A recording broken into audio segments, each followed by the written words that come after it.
மக்கள் சக்தி நேயர்களே, மக்கள் வணக்கம். இன்றைக்கி நான் விஜய் அண்ணா கரூரில் பேசின பேச்சுக்கு நான் கவுண்டர் இது கொடுத்துட்ருக்கேன். எது நல்லதோ அதை ஒத்துப்போம், எதெல்லாம் தப்போ அதை நம்ம விமர்சனம் செஞ்சாதான் மக்களுக்கு புரியணும். இவங்களும் தப்பு செய்கிறாங்க, அவங்களும் நல்லது தான் செஞ்சாங்க அப்படின்ட்டு.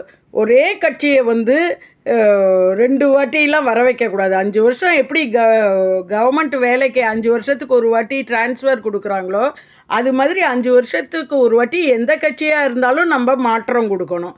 இப்போ ஒரு மாற்றம் கொடுத்துருக்கோம். இந்த கட்சி நல்லது செய்யும்னு எதிர்பார்க்குறோம். அது இல்லாமல் அவங்க பேசுகிறதுல ஒரு அரசியல் என்ன பேசுகிறாங்க, இல்லை யார் மேலே பழியை தூக்கி போட்டுகிட்டே இருக்காங்க அப்படிங்கிறதுக்கு தான் இங்கு விமர்சனம். எந்த கட்சிக்கும் சப்போர்ட்டு கிடையாது. மக்கள் சக்தி நல்லதாக மக்களுக்கு நல்லது செய்யும் கட்சியே மக்கள் கட்சி. அதை தான் கொண்டு வரும் மக்கள் சக்தி. வாங்க போய் என்னன்னு பார்ப்போம். என் நெஞ்சில் குடியிருக்கும் சொந்தங்கள், உங்கள் அனைவருக்கும் என்னுடைய வணக்கம்.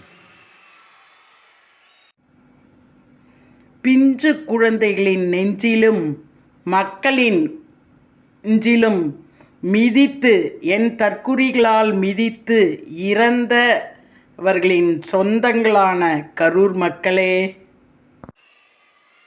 ஒரு மனுஷன் லைஃப்பில் எவ்வளோ பெரிய ஒரு உயரத்துக்கு போனாலும்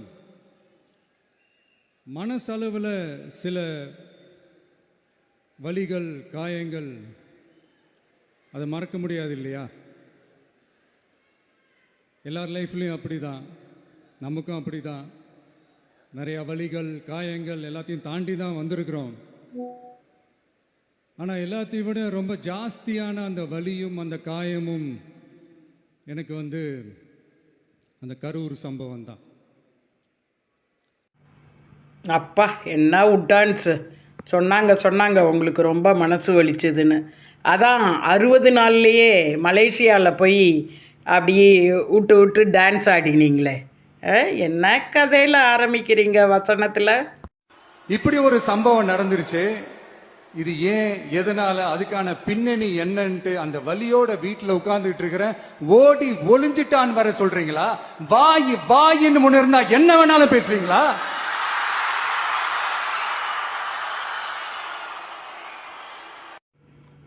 பிஞ்சு குழந்தைங்க நெஞ்சில் முதிச்சு 42 மனிதர்கள் இறந்து 6வது மாதம் இந்த குத்தாட்டம் நீ போட்டிருக்க, நீ பேசுகிற.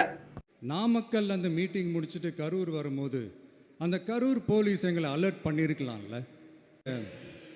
எதிர்பார்த்ததை விட கொஞ்சம் கூட்டம் அதிகமாக இருக்குது, கண்ட்ரோல் பண்ண முடியல, வராதிங்க. அண்ட் போலீஸ் நினச்சா அவங்க அந்த மீட்டிங்கே கேன்சல் பண்ணலாம்.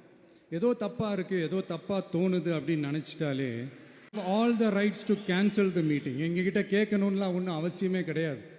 ஆனால் அதையெல்லாம் எதுவுமே செய்யாமல் பண்ணியிருந்தாலும் என்ன சொல்ல போகிறீங்க? டிஎம்கே எங்களை போக வேண்டான்னு தடுத்து சொல்ல வச்சுது டிஎம்கே. ஸ்டாலின் சார் தான் போலீஸை விட்டு எங்களை போக வேண்டான்னு தடுத்து சொன்னது அப்படின்னு அந்த வசனம் தான் நீங்கள் பேச போகிறீங்க. அந்த வலியோட இருக்கிற என்ன நீங்கள் ஏளனமாக பேசுகிறீங்களா? ஏன் மேலே பழியை தூக்கி போடுறீங்களா? இப்படி ஒரு சம்பவம் நடந்துருச்சு.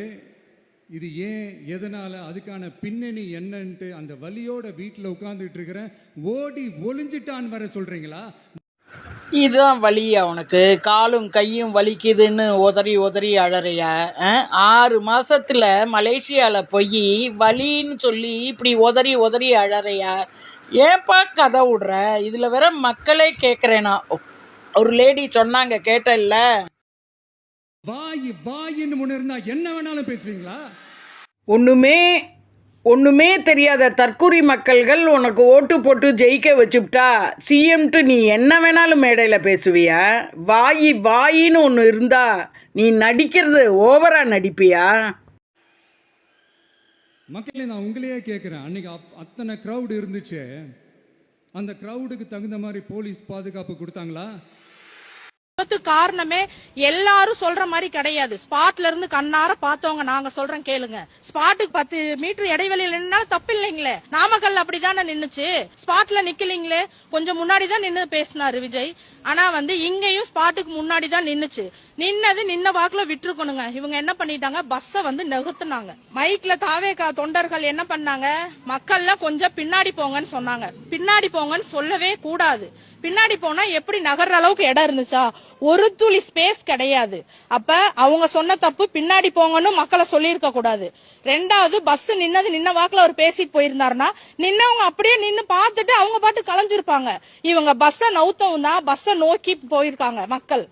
இவங்க நவுத்தவும் பின்னாடியே போக போக ஒருத்தர் மேல ஒருத்தர் இடிச்சிருக்காங்க. அப்ப என்ன ஆச்சுன்னா, விழுறவங்க பக்கத்துல அவங்க தற்காலிகமா ஜெனரேட்டர் ரூம் அமைச்சிருக்கனால ஒண்ணு மேல ஒண்ணு விழுகவும் அவங்க ஜெனரேட்டர் ரூமுக்குள்ள தப்பிக்கிறதுக்காக உள்ள போயிருக்காங்க. உள்ள போகும்போது பாத்தீங்கன்னா உள்ள அவ்வளோ கரண்ட் ஒயர் இருக்கு. அவங்களே தான் தொண்டர்களே தான் கரண்ட் ஆஃப் பண்ணாங்க. ஏன்னா எல்லாரும் பசங்க எல்லாம் உள்ள பூந்துட்டாங்க.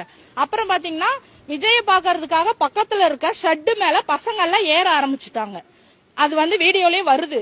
அந்த ஷெட்ல ஏறும்போது என்னாச்சுங்கன்னா, கீழே 50 பேர் உட்கார்ந்து இருக்காங்க. அந்த ஷெட்ல ஏறினோடனே ஷெட் அப்படியே சாஞ்சிருச்சு. கீழே உட்கார்ந்து இருந்தவங்க மேல எல்லாம் அவங்க என்ன குழந்தைங்க எல்லாம் போட்டு அமுத்துச்சு. அப்ப அங்க உட்கார்ந்து இருந்தவங்க என்ன பண்ணிட்டாங்க, எந்திரிச்சு இங்கிட்டு உள்ள ஒடியார பாத்துட்டாங்க. உள்ள ஒடியாரும் போது மக்கள் மேலதானே விழுறாங்க. அப்ப இவங்க எல்லாம் விழுகுறாங்கன்ட்டு அவங்க எல்லாம் ஓட ஆரம்பிக்கிறாங்க. அவங்க எல்லாம் ஓடும்போது அவங்க மேல விழுந்து இதுதான் விபத்து. அவ்வளவுதான், இதுதான் நடந்துச்சுங்க. இது போலீஸ் ப்ரொடெக்ஷன் இல்லைங்கிறதெல்லாம் போய் போலீஸ் எல்லா பக்கமே இருந்தாங்க. இவங்க போலீஸ மீறின கும்பல் இது, புரியுதுங்களா? தாவேகா தொண்டர்கள் கிடையவே கிடையாதுங்க. சும்மா ஊருக்கு வர்ற பசங்க தான். இது ஓட்டு இல்லாத பசங்க தான் அதிகமே தவிர எல்லாமே சின்ன பசங்க தான். இன்ன வரைக்கும் ஆஸ்பத்திரியில இருக்காங்க. இதே தமிழக அரசு தானே பாக்குது. மக்களுக்கு ஒண்ணுன்னா தமிழக அரசு தானே பாக்குறாங்க. தாவேகா தொண்டர்கள் யாரும் வரலையே, அப்பவே பாத்துருக்கலாம்ல. சரி விஜயே போகட்டும், விஜய் இருந்தா கிரௌட் ஆகும், விபத்தாகும். அவங்க கேக்குதுங்களா சிஎம் அங்கிள்? கேக்குதா நல்லா? ஒன்னெல்லாம் இந்த இடத்தை எடுத்துக்க சொல்லி நாங்க தான் சொன்னோம்னு ஒரு போலீஸ் ஆபீசர் பேட்டி கொடுக்கிறாரு. அதுக்கு என்ன அர்த்தம்?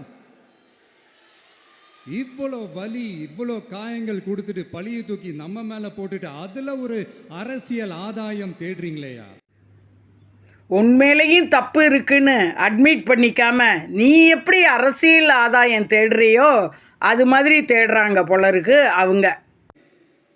இதுல வாய் கூசாம சட்டசபையில ஸ்டாலின் சார் நம்ம மேல திருப்பி விட்டு அங்க ஒரு அரசியல் செய்றாரு. அதுக்கு என்ன அர்த்தம்? எல்லாத்துக்கும் ஸ்டாலின் சார் தான்ட்டு நீ ஒவ்வொரு மேடையிலையும் அதை தானே பேசுகிற, அரசியலே பேச மாட்டேங்கிறே. அதுக்கு என்ன அர்த்தம்? நமக்காக வந்திருக்கிற மக்களை காக்க வைக்கிறதுக்கு நான் ஒன்றும் ஆதாயம் தேடுற அரசியல்வாதியெல்லாம் கிடையாது. மக்களுக்காக அரசியலுக்கு வந்தவன் இந்த விஜய். கரூரில் 7 மணி வரைக்கும் காக்க வச்சதுனால தானே அவ்வளோ உயிர் போச்சு. மக்களுக்காக வந்தவன் விஜய் இல்லை, மக்களை கொன்றவன். 42 உயிரை கொன்றவன் விஜய். அவனும் காரணம், விஜயும் காரணம். எனக்காக எல்லாமும் கொடுத்த என் மக்களுக்காக எல்லாத்தையும் விட்டுட்டு மக்களுக்காக மட்டுமே அரசியலுக்கு வந்தவன் இந்த விஜய். எவ்வளவுதான் காதில் பூ சுத்துவ? என்ன எல்லாத்தையும் விட்டுட்டு வந்த? தெருவில் படுத்துட்டு இருக்க? பொய் சொல்லாத. சங்கீதாவை தான் அதோ கதியாக விட்டுட்டு இன்னொருத்தரை கூட்டிகிட்டு வர. எல்லாத்தையும் விட்டுட்டு என்னத்தை விட்டுட்டு நீ வந்த? உங்களுக்காக நன்றி கடன் செலுத்துறதுக்காக மட்டுமே அரசியலுக்கு வந்தவன் இந்த விஜய். உங்களுக்கு தான் இந்த விஜயை பற்றி நல்லா தெரியுமே. அதான் ரொம்ப நல்லா தெரியுமே. குடும்பத்தை பார்த்துக்காம இன்னொரு குடும்பத்தோட போய் ஒட்டி கொள்வது, சொன்ன டயத்துக்கு வராமல் 42 மக்களை கொன்று போட்டது. 42 மக்களை கொன்று போட்டதோடு இல்லாமல் நானே பண்ணலை, டிஎம்கே அரசு தான் சதி செஞ்சதுன்னு சொல்ல வேண்டியது. தன் தப்பை ஒத்துக்காமல் இருக்க வேண்டியது. இத்தனை குணமும் நீங்கிறது தற்குறிகளை தவிர மற்ற எல்லா மக்களுக்கும் தெரியும். ஆனால் நம்ம எல்லாருக்குமே இத்தனை வலிகள் காயங்கள் கொடுத்தவங்களுக்கு இந்த 2026 தேர்தலில் தக்க பதிலடி கொடுத்துட்டீங்க. ஆனால் அது மட்டுமே பத்தாது மக்களே. தக்க பதிலடி உனக்கும் தான் கொடுத்துருக்கு. எல்லாருமே நீ மெஜாரிட்டியில் வந்து உட்காந்து சிஎம்மாக உட்காரல, அவங்க கூட்டணியில் இருக்கிறவங்கள பிச்சை கேட்டு தான் நீனும் உட்காந்துருந்துருக்க. அது மட்டுமே பத்தாது, காலகாலத்துக்கும் எழுந்திருக்கவே முடியாத அளவுக்கு நிரந்தரமான ஒரு பதிலடியை நீங்க கொடுத்துக்கிட்டே இருக்கணும். இப்படிலாம் பண்ணா நம்ம மக்களை விட்டு ஓடிடுவேன் நினைப்பா? யார் என்ன ஒன்னா கற்பனை பைத்தியம் நீனாவே கற்பனை பண்ணி ஒவ்வொன்றா வசனமாக சொல்லிகிட்டு இருக்காத, ஒழுங்காக ஆராய்ஞ்சு பாரு. இதெல்லாம் வந்து பிளான் பண்ண முடியுமா? உன் தற்குறிகளாலேயும் உன் தற்குறித்தனத்தாலேயும் தான் பண்ண முடியும். என்ன சிஎம் ஆகியும் உனக்கு அறிவு இல்லை? ஸ்டேட்டோட உரிமையை எங்கே நிலைநிறுத்தணுமோ அதுக்காக வேலை பார்க்கறது மட்டும்தான் முக்கியம். சும்மா சவால் விட்டுக்கிட்டு சீண்டி பார், நான் யார் தெரியுமா, தொட்டு பார், இப்படிலாம் பேசிக்கிட்டு இருந்தால் வேலைக்கு ஆகாது. சும்மா பேசி பிரச்சனையை வளர்த்துக்கிட்டு யார் மேலே அது பழியை தூக்கி போட்டுட்டு அப்புறம் மக்களை அம்போன்னு தெருவில் விட்டுட்டு இப்படி தான் ஒரு அரசியல் பண்ணணும்னா அந்த அரசியல் நமக்கு தேவையும் இல்லை, அதை நம்ம செய்யவும் போகிறதில்ல. Talk less work more mode தான், அதுதான் நம்ம பாலிசியே. அவர் தான் சீண்டிப்பார் தொட்டுப்பார்னு சொல்கிறாருன்னா நீ எல்லாத்துக்கும் டிஎம்கே தான் சொல்லின்னு இருக்கீங்க. அதை தானே நாங்களும் சொல்கிறோம். டாக்லெஸ் ஒர்க் மோருங்கிறோம். எவ்வளோ நேரம் பேசி நீ கழுத்த இருக்கிற வேலையை செய்ப்பா, போப்பா சிஎம் வேலையை செய்யுங்க சிஎம் சார்.